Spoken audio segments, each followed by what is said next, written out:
For 3 years, my life had smelled of decaying paper and leather binding.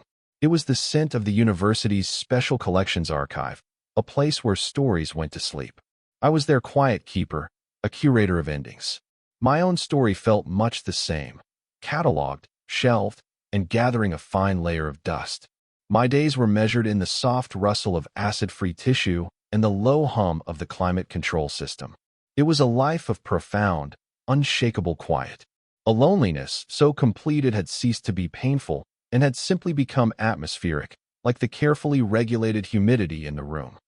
Then Liam arrived. He was hired as the lead archivist, my superior. He didn't belong in the silence. He was all solid lines and quiet confidence, a man built of sturdy things like oak and iron. He moved with an economy of motion that suggested a life lived outdoors, not in the hushed reverence of a library basement. He had hands that looked like they knew how to fix an engine or build a fence, yet they handled the brittle pages of a 17th-century manuscript with a gentleness that made my own breath catch.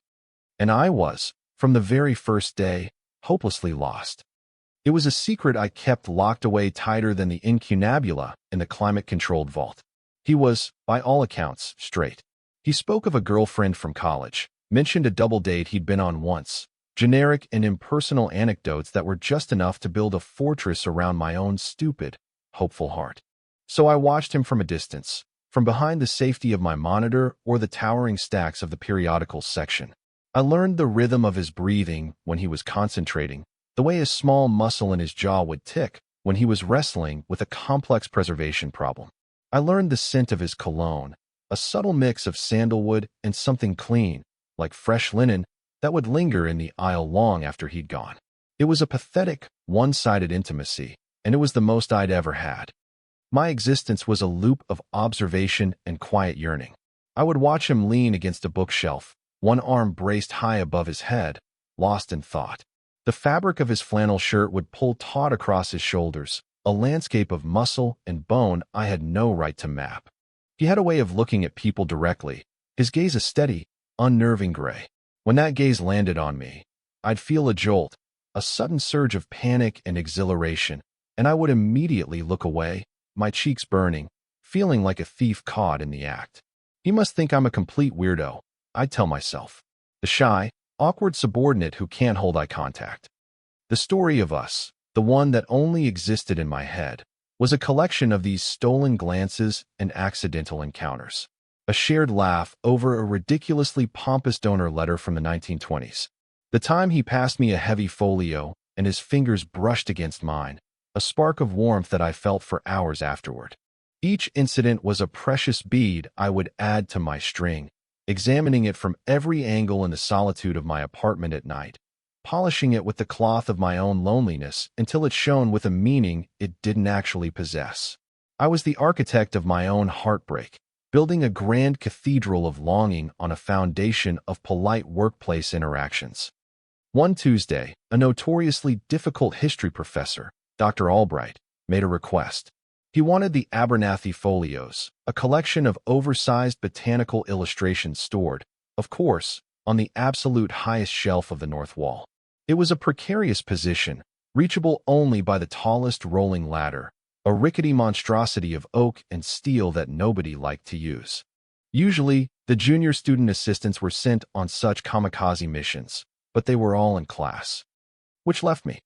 I dragged the groaning ladder into position, the wheels screeching in protest across the polished concrete floor. The sound was obscene in the funereal quiet. I looked up. The shelf seemed miles away, a dusty precipice in the gloom. I've never been good with heights. My palms began to sweat. Need a hand with that. Liam's voice. It was low and calm, but it made me jump so hard I knocked a book off a nearby cart. It landed with a sad, muffled thud. No, I'm fine, I lied, my voice thin. I could feel his presence behind me, solid and warm.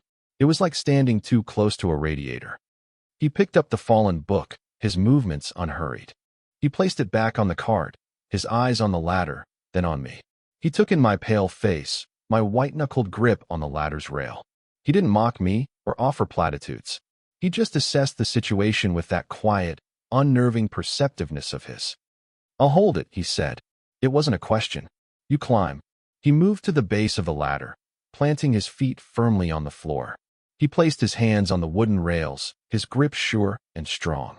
His sleeves were rolled up to his forearms, and I could see the fine, dark hair there, the way the muscles shifted under his skin. It was the most grounded, capable sight I had ever seen. My heart is a hummingbird in my chest. Go. Just go. I placed a foot on the first rung. The whole structure swayed. A pathetic little squeak escaped my lips. I've got it, Elias, he said. His voice was a low rumble that seemed to vibrate right through the wood and into my feet. It's not going anywhere. I believed him. So I climbed. With every upward step, I was acutely aware of him below. I could feel his presence as a tangible force, a gravitational pull. I could smell that sandalwood scent, mixed now with the fainter, sweeter smell of old paper. I didn't look down. I couldn't. I focused on the splintered wood of the rungs, the feeling of the dusty metal rails under my sweating palms. Halfway up, my foot slipped. The ladder gave a terrifying lurch. My body slammed against the frame, my breath catching in a strangled gasp. But the ladder only moved an inch before it was held fast. Below me, I heard a grunt of effort. I risked a glance down. Liam had braced his entire body against the ladder, his shoulders squared, his jaw set. He was looking up, not at the swaying ladder, but directly at me. His gray eyes were narrowed with concern. "You okay?" he asked, his voice tight with exertion. "Fine," I croaked, my heart trying to beat its way out of my throat. "All right, just a few more steps." Slow and steady. He didn't let go. He held the ladder with a stillness that defied the physics of the situation. He was an anchor, and I was the flimsy boat tossed in a storm of my own making. I took a deep, shaky breath and continued my ascent, pulling myself up the last few rungs.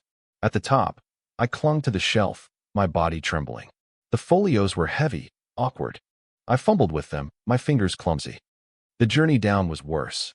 I couldn't see him, but I could feel him. I knew he was there, his hands gripping the rails, his body a bulwark against my fear. I descended one rung at a time, my legs shaking. When my foot finally touched the solid ground, I nearly collapsed with relief. I stumbled back, the heavy folios clutched to my chest like a shield. Liam stepped away from the ladder, rubbing his hands on his jeans. He wasn't even breathing heavily. A faint flush of exertion colored his cheeks, and that was the only sign of his effort.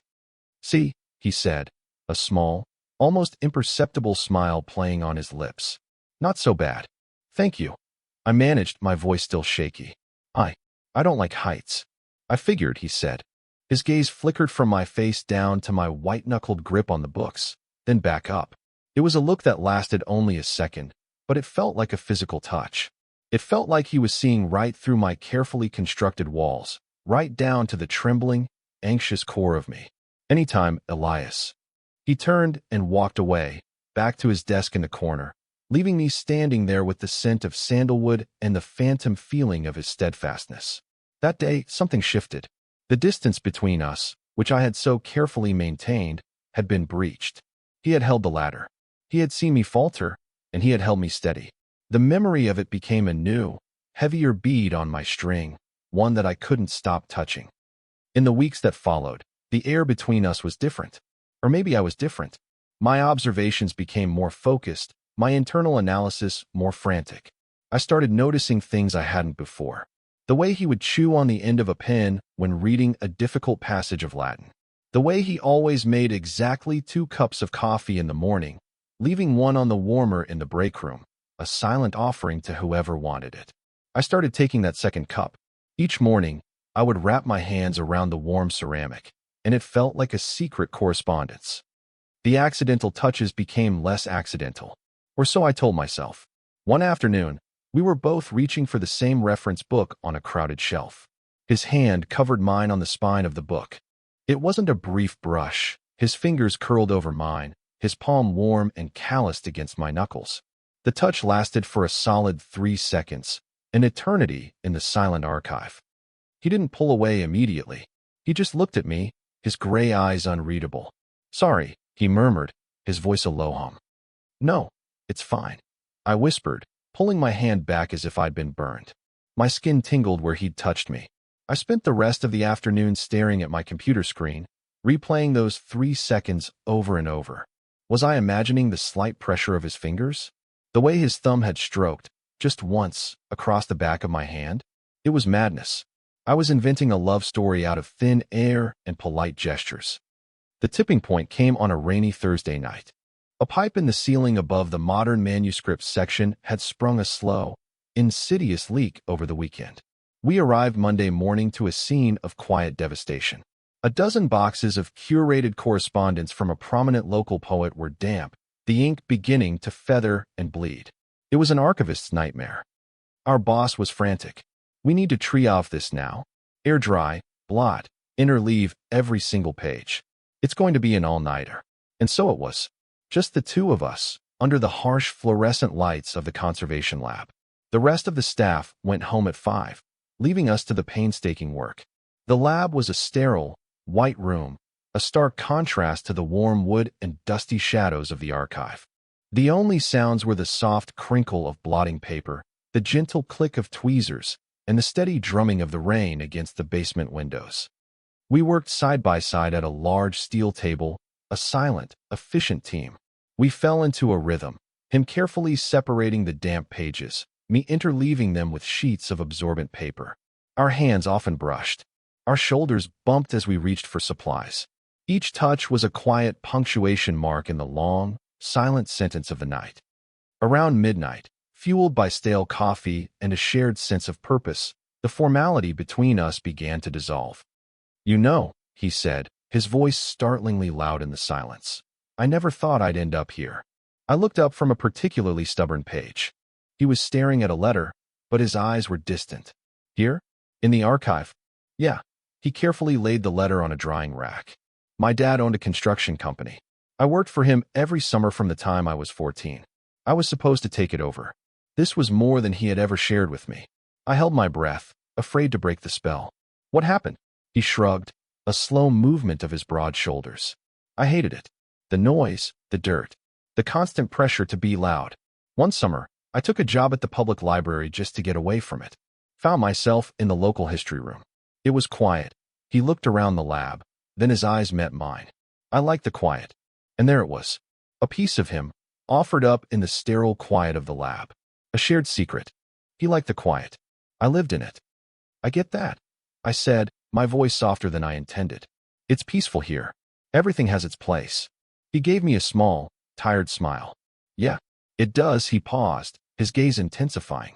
He looked at me, really looked at me, the way he had at the base of the ladder. "Are you happy here, Elias?" In the quiet. The question caught me off guard. It was too direct, too personal. No one ever asked me if I was happy. They asked me if I'd finished cataloging the Miller collection or if I'd responded to the interlibrary loan request. My happiness wasn't a relevant data point. Am I happy? I'm alone. I'm invisible. I spend my days pining for a man who doesn't know I exist. "It's a living," I deflected, turning my attention back to the page in front of me, my cheeks hot. He was silent for a long moment. I could feel his eyes on me, a tangible weight. When I finally dared to look up, he was watching me with an expression I couldn't decipher. It wasn't pity. It was something closer to understanding. And it terrified me. We finished around 3 in the morning. Every page was laid out to dry, the crisis averted. We stood in the middle of the lab, surrounded by the fruits of our labor, the air thick with exhaustion and the smell of damp paper. "We should go," I said, my voice raspy with fatigue. "Yeah," he said, but he didn't move. He was standing close. So close I could feel the heat radiating from his body. The sterile lab suddenly felt incredibly small, charged with a current that had nothing to do with the fluorescent lights buzzing overhead. He was just looking at me, his gray eyes searching my face. "You're shivering," he said softly. I hadn't even noticed. A deep chill had settled into my bones. Before I could respond, he was shrugging off his flannel shirt. He didn't hand it to me. He stepped closer and draped it over my shoulders. The warmth of it was immediate, shocking. It enveloped me, smelling of him, of sandalwood and coffee, and something uniquely, elementally Liam. It was heavy, a comforting weight. My hands came up to clutch the soft fabric. He didn't step back. His hands rested on my shoulders, over his shirt. His thumbs began to draw slow, deliberate circles on my collarbones. My breath hitched. This wasn't accidental. This wasn't polite. This was something else entirely. This is it. This is the moment where I make a fool of myself. Liam, I whispered, a plea and a warning in one. Elias, he said, his voice a low murmur. His gaze dropped to my lips, then back to my eyes. You look at me sometimes like you're waiting. There it was. The loaded question. The confrontation I had both dreaded and fantasized about for months. My carefully constructed world was cracking. I don't know what you mean. I lied, but my voice trembled, betraying me. My heart was a frantic drum against my ribs. I think you do, he said, his voice impossibly gentle. His hands slid from my shoulders down my arms, his touch firm and warm through the thick flannel. He stopped at my wrists, his fingers wrapping around them. He wasn't restraining me. He was holding me, grounding me, just as he had at the foot of the ladder. The silence stretched, filled with the sound of my own ragged breathing and the distant drumming of the rain. I could feel the pulse in my wrist beating frantically against his fingertips. He could feel it too. I knew he could. I've been waiting for you to stop looking away, he said, his voice barely a whisper. And that broke me. All the longing, all the lonely nights, all the pathetic, secret observations, it all came rushing to the surface. A choked sound, half sob, half laugh, escaped my throat. My carefully guarded control shattered into a million pieces. I can't, I whispered, the confession torn from me. I don't know how. His expression softened. A universe of understanding bloomed in his gray eyes. Maybe you don't have to, he said. And then he leaned in. It wasn't a rush. It was a slow, deliberate descent, giving me every opportunity to pull away. I didn't. I couldn't. I was frozen, mesmerized. His lips met mine with a shocking gentleness. It wasn't a kiss of passion, not yet. It was a question, a quiet, tentative exploration. His lips were soft, warm, and they tasted faintly of coffee. The scrape of his evening stubble was a rough, pleasant texture against my skin. I made a small sound of surrender, and the pressure of his mouth deepened. One of his hands released my wrist and came up to cup the back of my neck, his fingers tangling in my hair. He tilted my head, and the kiss changed. It became honest. It was filled with all the unspoken things that had hung in the air between us for months. The stolen glances, the quiet observations, the shared silence. It was the end of a long, lonely wait. When he finally pulled back, he didn't go far. He rested his forehead against mine, his eyes closed. His flannel shirt was a warm cocoon around me. I could feel his breath on my face, steady and even. I kept my own eyes shut, trying to commit this moment to memory, to brand it onto my soul. The scent of him, the warmth of him, the impossible, miraculous feeling of his lips on mine. Elias, he murmured, his voice thick. I could only manage a shaky breath in response. He didn't say anything else. He didn't need to. In the sterile white lab, surrounded by the ghosts of old words, we had finally written a single, breathtaking sentence of our own. The next morning was agony. I woke up after 3 hours of feverish, dream-filled sleep, the scent of his flannel, which I'd somehow worn all the way home, clinging to me. Reality came crashing down. What had I done? What had he done? He was my boss. He was straight, wasn't he? I had let my pathetic crush spiral out of control and had dragged him down with me in a moment of late night, exhausted weakness. I walked into the archive feeling like a condemned man. I avoided the conservation lab. I went straight to my desk, hiding behind my monitor, my entire body humming with anxiety. I expected him to ignore me, to treat me with cold professionalism, to pretend last night had never happened. That would have hurt, but it would have been understandable. It would have been a return to the status quo. He arrived at 9 on the dot, just like always. I heard his footsteps, steady and familiar, and my stomach twisted into a painful knot. I didn't look up. I stared intently at a catalog entry, my screen a meaningless blur of text. I heard him put his bag down. I heard him walk to the break room. I heard the coffee maker gurgle to life. The minutes stretched into an eternity. I was trapped in a bubble of suffocating silence, convinced I had ruined everything. My quiet, predictable life, my one-sided love affair, it was all shattered.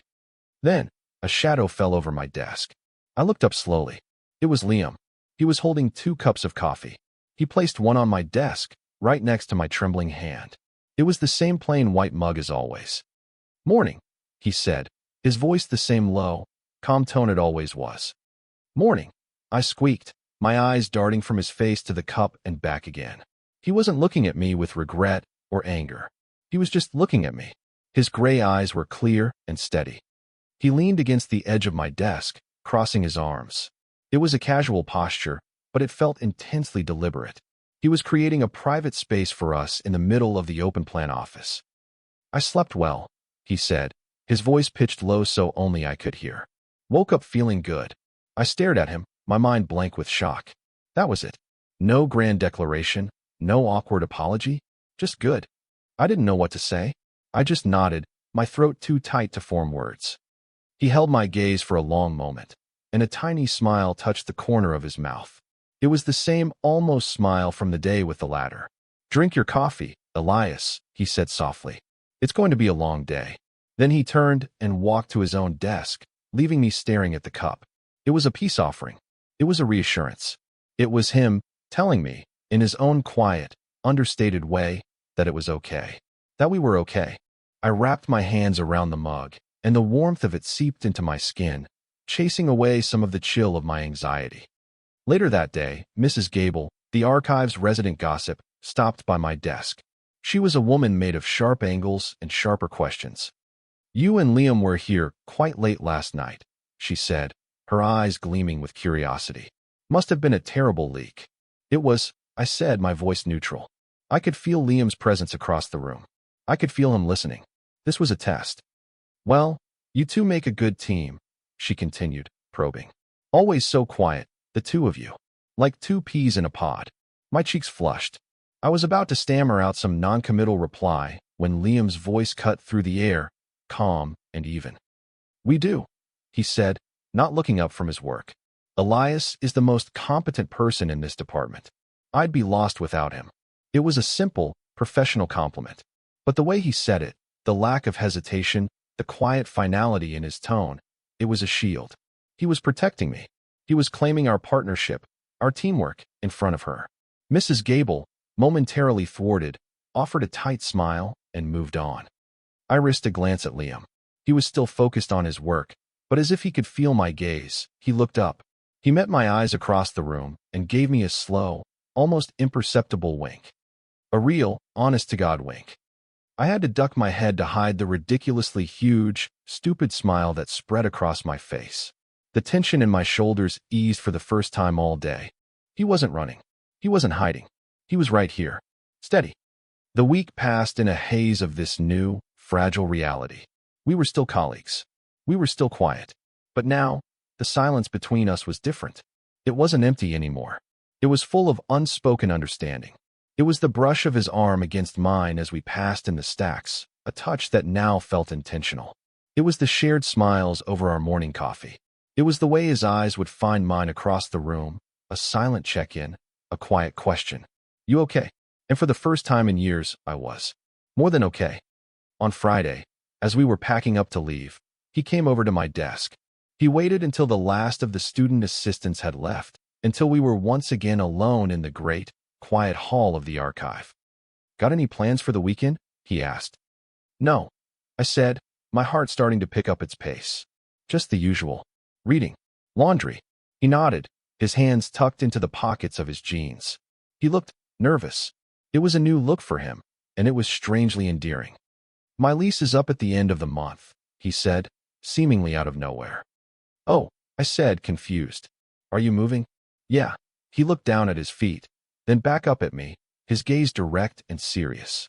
"I was thinking of finding a place a little further out of the city. Quieter. I found a listing for a small cottage.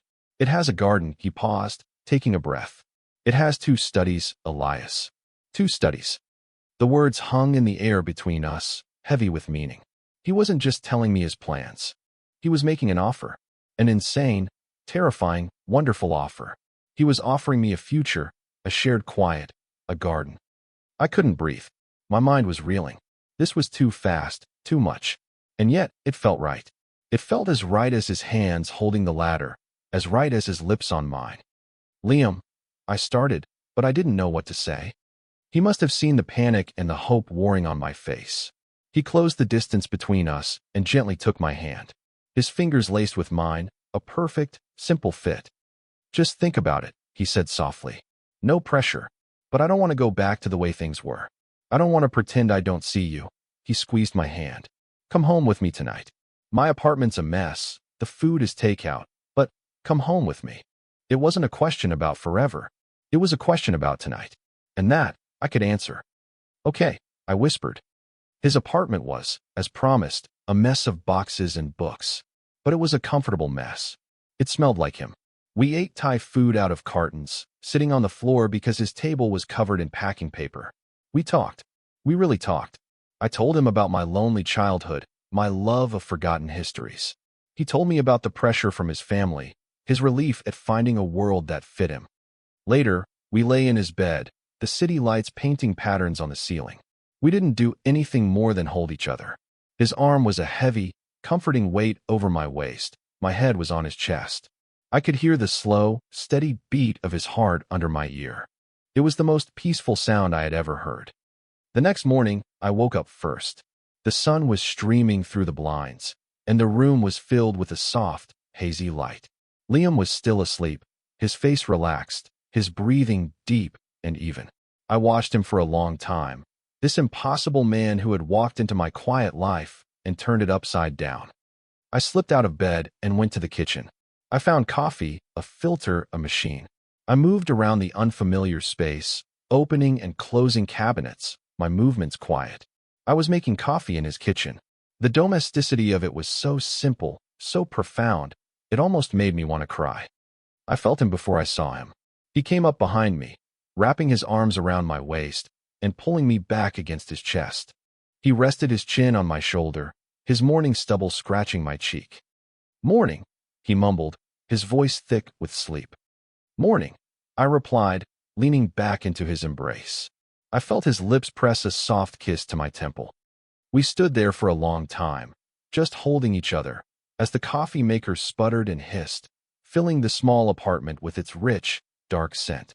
The sun was rising, casting long shadows across the floor. I used to think love had to be a grand, dramatic affair, a story full of loud declarations and sweeping gestures. I had spent years curating the stories of others, thinking my own would never be written. But I was wrong. Love wasn't a folio on the highest shelf. It wasn't a forgotten history. It was this. Quiet. Steady. It was the warmth of a body pressed against yours in the morning light. It was the scent of coffee. It was the low, calm voice that said, I'll hold it. You climb. It was the feeling of finally, after a lifetime of waiting, being held. I was no longer just an observer, a keeper of sleeping stories. I was home.